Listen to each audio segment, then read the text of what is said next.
మరి 2.5 years back నేను కూడా సార్ ప్లేస్లో కూర్చున్నాను. 8% వచ్చాను ఇదే హాల్కి. చాలా హ్యాపీగా ఉంది. ఈరోజు వెస్టేజ్లో ప్యాసివ్ ఇన్కమ్ తీసుకోవడానికి ఆ లైన్లో నిలబడినందుకు, అక్కడ దాకా రీచ్ అయినందుకు చాలా హ్యాపీగా ఉంది. ఈ సక్సెస్కి కారణం నా ఒక ఆలోచనే కాదు, నాకు పరిచయం చేసిన నా అప్లైనరు, నా ఫ్రెండ్, వాళ్ళ హస్బెండ్ పిచ్చయ్య సారు. నిజంగా ఈరోజు ఎంతమందికి ఎలాంటి అవకాశం ఇస్తున్నారో తెలియదు, కానీ మనం పని చేస్తే మనం సాధిస్తున్నాము, సక్సెస్ అవుతున్నాము అంటే మన వల్ల ఎంతమంది బాగుపడుతున్నారో తెలియదు. కానీ ఆ రోజు వెస్టేజ్ అనే ఆపర్చునిటీ నాకు ఇవ్వడం వల్ల ఈరోజు ఒక మహిళగా అయినా, చిన్నపిల్లలుగా మదర్ అయినా కానీ మరి వెస్టేజ్లో క్లోన్ డైరెక్టర్ అయినందుకు చాలా హ్యాపీగా ఉంది. ఈ సక్సెస్కి కారణం నా పని చేసిన అప్లైనరు, అలాగే నన్ను ఈరోజు ఈ స్థాయికి ఇంత స్ట్రాంగ్ లీడర్గా నిలబెట్టినందుకు మెంటర్ రామాంజలి సార్కి నిజంగా నాకు వెస్టేజ్లో పెద్దన్నయ్య. చెప్పాలంటే మా కుటుంబ సభ్యులు లాగా ఉంటారు. సార్ అన్నప్పుడు బాగా ఉంది. అయినప్పటికీ ఈరోజు వెస్టేజ్లో ఇంత స్ట్రాంగ్గా నిలబడి నేను ముందుకు తీసుకెళ్ళినందుకు సార్ అయితే నేను ప్రతిరోజు థ్యాంక్స్ చెప్పుకుంటాను. సార్ రాలేకపోయినా, అందుబాటులో లేకపోయినా కానీ ఈరోజు ఇంత ధైర్యంగా ఉన్నానంటే వెస్టేజ్ ప్లాట్ఫామ్ ఎలాంటిదో చూపించినందుకు, వెస్టేజ్ నాకు అవకాశం ఇచ్చినందుకు. మరి నేను బీఈడీ చేశాను, ప్రైవేట్ టీచర్గా వెళ్ళేదాన్ని. నాకు అక్కడ వచ్చే శాలరీ సరిపోలేదు. 10,000 సంపాదించడం చాలా కష్టం అనిపించింది. ఈరోజు ఎంతమంది 10,000కి జీతాలకు వెళ్ళట్లేదు? మనం చదివిన పాపమా? మనకున్న సర్టిఫికేట్ అయినా మన పాపం. నాకు అక్కడ అనిపించింది, ఈరోజు మనం శాలరీ తీసుకుంటున్నాము అంటే మనం కష్టపడలేదా? ఉదయం నుంచి సాయంత్రం దాకా మనం కష్టపడుతున్నాం కదా, జాబ్ చేస్తున్నాం కదా. ఈరోజు నాకు అనిపించింది, అక్కడ వచ్చే శాలరీకి ఇక్కడ సార్ అన్నారు ఖర్చులు పెరుగుతుంటే తగ్గించుకోవాలని చాలా మంది ఒప్పుకుంటారంటారు. టమోటాలు రేటు పెరిగితే తగ్గించుకుంటున్నామని. అక్కడ తగ్గించుకోవట్లేదు, సాధించలేక, జీవించలేక చచ్చిపోతున్నాము, బడ్జెట్ తగ్గించుకుంటున్నాము. అలాంటి సిచ్యువేషన్ నాకు అనిపించింది. ఇద్దరు కష్టపడే వాళ్ళని, ఇద్దరు ఒకసారి MBA, నేను BEd. మరి పొలం పనులు కూడా ఉన్నాయి, వ్యవసాయం ఉంది, ఆస్తులు ఉన్నాయి. అయినప్పటికీ కూడా ఆస్తులు పెద్దవాళ్ళు ఇచ్చిన సెక్యూరిటీ అని నేను నిర్ణయించుకున్నాను.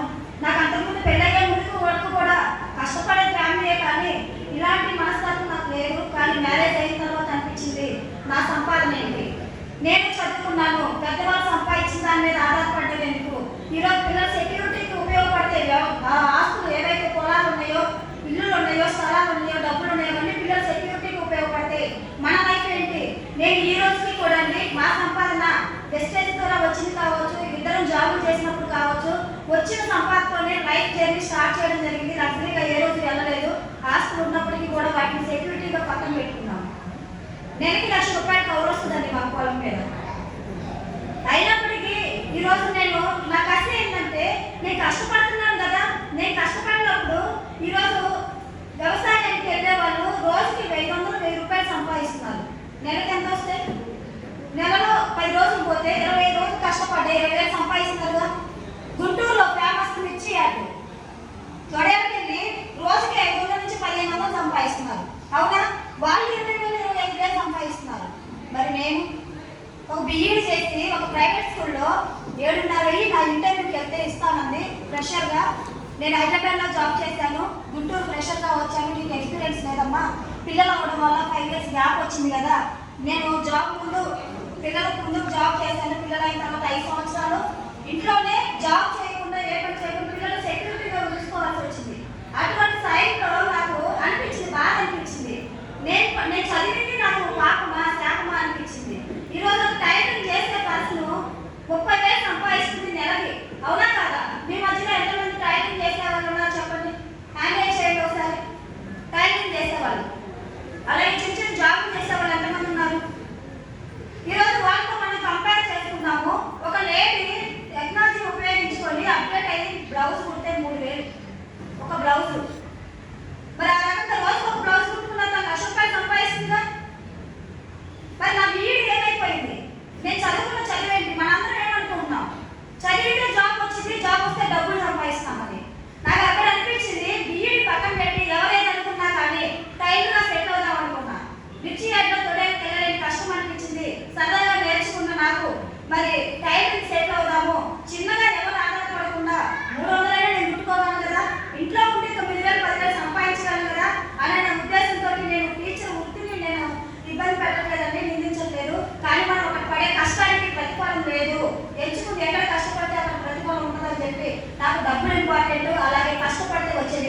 ఇంపార్టెంట్. మా హస్బెండ్ చెప్పినప్పుడు నేను నాకు పరిచయం చేసినప్పుడు ఈరోజు మీకు ఇంత స్థాయిగా కనపడుతున్నాను కదా, 6 నెలలు వెయిట్ చేశాను నేను వెస్టేజ్. తెలిసి కాదు, అమాయకత్వంతో, ఒకరి మీద ఆధారపడటంతో. ఈరోజు గొప్పగా చెప్పుకుంటాను, ప్రతిదీ కూడా నేను మా హస్బెండ్తో షేర్ చేసుకుంటాను. వెస్టేజ్ కూడా అలా పరిచయం చేసినప్పుడు వేస్ట్, వద్దు, నెట్వర్క్ మార్కెటింగ్ అంటే మంచిది కాదు. ఆల్రెడీ మోసపోయిన కంపెనీలు నేను చూశాను, నీకేం తెలుసు నెట్వర్క్ మార్కెటింగ్ అంటే అని చెప్పి ఆపడం జరిగింది. వద్దన్నారు.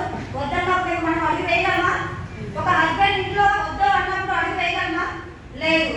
కానీ కమ్యూనికేషన్ అయితే ఉంటుంది కదా.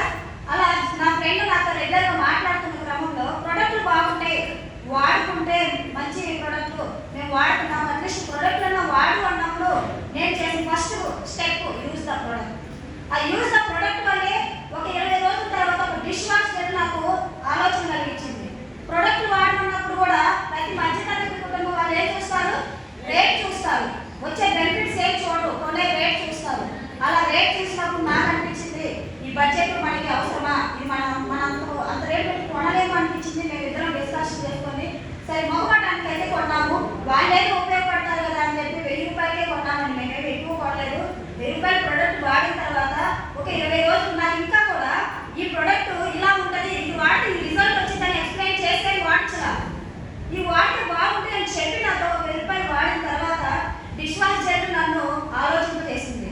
నేను పెట్టిన డిష్ వాష్ జెల్ ఎంత రేటు, నాకు ఎన్ని రోజులు వచ్చింది, ఇప్పుడు ఈ కంటెంట్ ఇంతవరకు అయిపోతే ఇంకెన్ని రోజులు వస్తుంది అనేది నేను కంపేర్ చేసుకొని బయట వాడే సబ్బుకి లిక్విడ్కి పెట్టే ఖర్చు అది ఎన్ని రోజులు వస్తుంది, ఎంత రేటు పడుతుందని ఆ రోజు కంపేర్ చేసుకొని మళ్ళీ హస్బెండ్ అడగడం జరిగింది. ఇంకొకసారి మళ్ళీ వాడతాము. అటువంటి టైంలోనే జూమ్ మీటింగ్ ఒక ఆపర్చునిటీ ఉందమ్మా.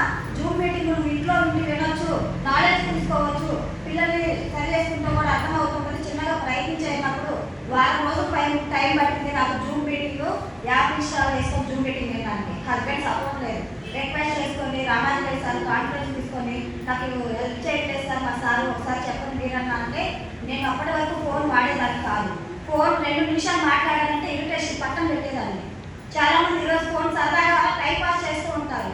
నేను ఎప్పుడూ బిజీగానే ఉంటాను. చిన్నపిల్లలైనప్పుడు ఏదో ఒకటి హోమ్ ట్రైనింగ్ అనేది చేస్తూనే ఉంటాను. నాకు టైం ఫ్రీడము కావాలి, కానీ ఫ్రీగా ఉండకూడదు, ఏదో బిజీ షెడ్యూల్లో ఉండాలనే ఆలోచనతోనే మరి వేస్టేజ్ టేకప్ చేసిన తర్వాత ప్రోడక్ట్ వాడిన తర్వాత రోజు జూమ్ మీటింగ్ అయితే ఈరోజు ఎంతమంది మీ అప్లైనర్స్ కాల్ చేసి జూమ్ మీటింగ్ ఏమని చెప్తున్నారు? ఇక్కడే ఉన్నారు వైఎస్ఆర్ సార్ వాళ్ళు. ఒకసారైనా నాకు ఫోన్ కాల్ చేసి జూమ్ మీటింగ్ వినమ్మా అనే రోజులు లేవు. కారణం ఏంటంటే తెలుసుకుంటే నష్టమేమైంది. ఒకటే చెప్తున్నాను, చెప్పడం వల్ల తప్పులేదు, వినడం వల్ల తప్పులేదు. చెప్పేది కరెక్ట్గా ఉండాలి, వినేది మంచైనా చెడైనా నచ్చితే మంచి అయితే ముందుకు అడిగేయండి, చెడైతే అక్కడితో వదిలేయండి. విని వదిలేయొద్దు, వినకుండా వదిలేయొద్దు. మరి అలానే ఆలోచన చేస్తూ నాలెడ్జ్ అయితే ప్రతిసారి నేను మరి మా పిల్లలు 3 సంవత్సరాల పిల్లలండి, ఇప్పుడు 5వ సంవత్సరం. మా బాబు పెద్ద బాబుకి నేమో జీన్స్ పరంగా వచ్చింది, లైఫ్ లాంగ్ వాడాలమ్మా కోర్స్ అన్నారు. ప్రోటీన్ పౌడర్ వాడిన తర్వాత 3 మంత్స్లో మా బాబుకి ఇప్పటికీ హెల్త్ ప్రాబ్లమ్ లేదు.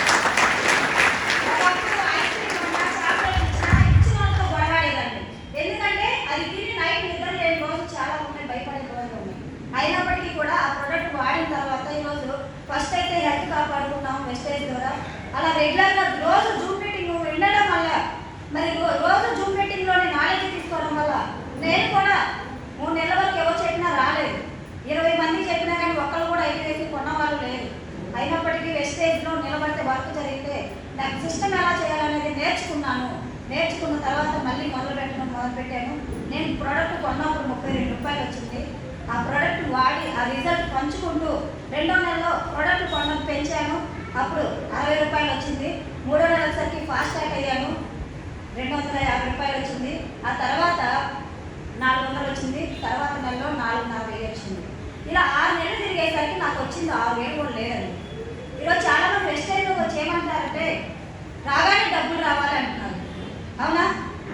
నేను వచ్చింది 5,000 కోసమా, ఈ 2,000 కోసమా, ఈ 1,000 రూపాయల కోసమా అని ఆలోచన చేస్తున్నారు. కానీ నేను వెస్టేజ్లో ఎలా ఉంటుందంటే, నేను మా వాళ్ళు వద్దన్నా కానీ ఎందుకు నిలబడ్డానంటే ఇలాంటి ఛాంపియన్ లీగ్ వచ్చినాక వైఎస్ఆర్ సార్ చెప్పే విధానము జూమ్ మీటింగ్లో, అలాగే ఇప్పుడు ఛాంపియన్ లీగ్ వచ్చిన తర్వాత ఒక కుటుంబ సభ్యులు ఒకే స్టేజ్ మీద ఒకే లెవెల్లో ఒకే ఈక్వల్గా ఇన్కమ్ తీసుకుంటున్నారు. నాకు అది బాగా నచ్చింది. ఈరోజు ఎంతమంది మనతో నల్లబుట్టిన వాళ్ళకి చేతిలో రూపాయి తీయకుండా వాళ్ళకి ఆదాయం వచ్చే విధంగా చేయగలమా? ఎక్కడైనా అవకాశం ఉందా? దానికి పోయే దానికి రూపాయి దానం చేయాలన్నా మనం కష్టపడిన దాంట్లో నుంచి రూపాయి తీసుకోవాల్సిందే. కానీ వేస్టేజ్ ఆపర్చునిటీ నాకు ఆ రోజు అర్థమైంది. కాబట్టి నెక్స్ట్ టైం నేను డైరీ తీసుకొని చూపిస్తాను. ఇక్కడ ఈ ఛాంపియన్ డే వచ్చిన తర్వాత నేను అక్కడికి వెళ్ళి ఇంటికి వెళ్ళి డిసైడ్ అయ్యి డైరీ మీద రాసుకోవడం జరిగింది. ఇలా ప్రొడక్ట్ వాడుకుంటూ నా చెక్ మంత్ పెరిగే విధానాన్ని చూసి మళ్ళీ టీచర్గా వెళ్ళమన్నారని ఒక 6 months టైం ఇవ్వు, 1 year ఇన్కమ్ 1 month లో చూపిస్తానని చెప్పి మరి పర్మిషన్ తీసుకొని మళ్ళీ నన్ను కాదనకుండా నాకు సపోర్ట్ చేస్తూనే ఉన్నారు, వద్దంటూనే ఉన్నారు. కానీ నేను గట్టిగా మళ్ళీ కావాలన్నప్పుడు నాకు సపోర్ట్ చేస్తూనే ఉన్నారు. నేను మేజర్గా అయితే రామాంజనేయ సార్ సపోర్ట్ ఫుల్గా తీసుకోవడం జరిగింది. ఈరోజు ప్రతి నాలెడ్జ్ విషయంలో కావచ్చు, ప్రతి సక్సెస్ విషయంలో కావచ్చు రామాంజనేయ సార్ అంగీకారం ఉంది. అలాగే ఆన్లైన్లో జూమ్ మీటింగ్ పెట్టడం వల్ల నా ఆలోచన మార్చుకోవడానికి అవకాశం కలిగించిన వైఎస్ఆర్ సార్కి మరి థ్యాంక్స్ చెప్తున్నాను. ఒకప్పుడు 7,500 ఇంటర్వ్యూకి వెళ్ళి తీసుకోవడానికి ఉదయం నుంచి సాయంత్రం దాకా 8 గంటలు కష్టపడితే వచ్చే శాలరీకి నేను అన్ఇంట్రెస్టెడ్గా పోయాను, రిజల్ట్ చేసుకొని వచ్చాను. నాకు వెస్టేజ్ ఉంది అని. వెస్టేజ్ వచ్చిన తర్వాత నేను ఇంటర్వ్యూకి వెళ్ళాను. మా వారి బాస్ తట్టుకోలేక మళ్ళీ ఇంటర్వ్యూకి వెళ్ళి టీచర్గా చదువుంది కదా అని చెప్పి అయిష్టంగా వెళ్ళి 7,500 ఇంటర్వ్యూకి వెళ్ళి నాకు ఇచ్చే 7,500 నాకు అవసరం లేదు, నేను వెస్టేజ్లో తీసుకోగలను అని చెప్పి ఈరోజు వెస్టేజ్లో హైయెస్ట్ 80,000 పైన తీసుకోవడం జరిగింది. కార్ తీసుకోవడం జరిగింది, వాలంటీర్కి పంపించడం జరిగింది మా హస్బెండ్ నా ప్లేస్లో. మరి ఇలాంటి ఆపర్చునిటీ ఎంతమందికి వద్దు? ఎవరొద్దంటారు? పిలిచి డబ్బులు ఇస్తానంటే ఎవరొద్దంటారు? కానీ కష్టపడదాము. ఎక్కడ పడితే కష్టపడితే సక్సెస్ అవుతాము. ఎక్కడ కష్టపడితే లైఫ్ నిలబడుతుంది. మన తర్వాత తరాలకు కూడా గుర్తుండేలా గుర్తు పెట్టుకుంటాము. అలాంటి కష్టపడే విధానం వెస్టేజ్లో ఉంది. కష్టపడేది 30 సంవత్సరాలు వద్దు, 3 సంవత్సరాలు కాదు. 30 సంవత్సరాల జీవితాన్ని 3 సంవత్సరాలకు ఉండే అవకాశం నెక్స్ట్ అయిపోతుంది. అది ఇప్పుడు సార్ చెప్పారు, టెక్నాలజీని ఉపయోగించుకోవచ్చని. కేవలం జూమ్ మీటింగ్ అనే విధానం ఆ టెక్నాలజీ వల్లే ఇప్పటి వరకు కూడా 90% నేను ఇప్పటికీ కూడా జూమ్ ద్వారా వర్క్ చేస్తాను. నెంబర్ ఆఫ్ ట్రైనర్స్ని నా ద్వారా ట్రైనప్ చేయడం జరిగింది. మరి అలాంటి విధానం టెక్నాలజీని ఉపయోగించుకుంటే చాలా మంది ముందుకెళ్ళవచ్చు.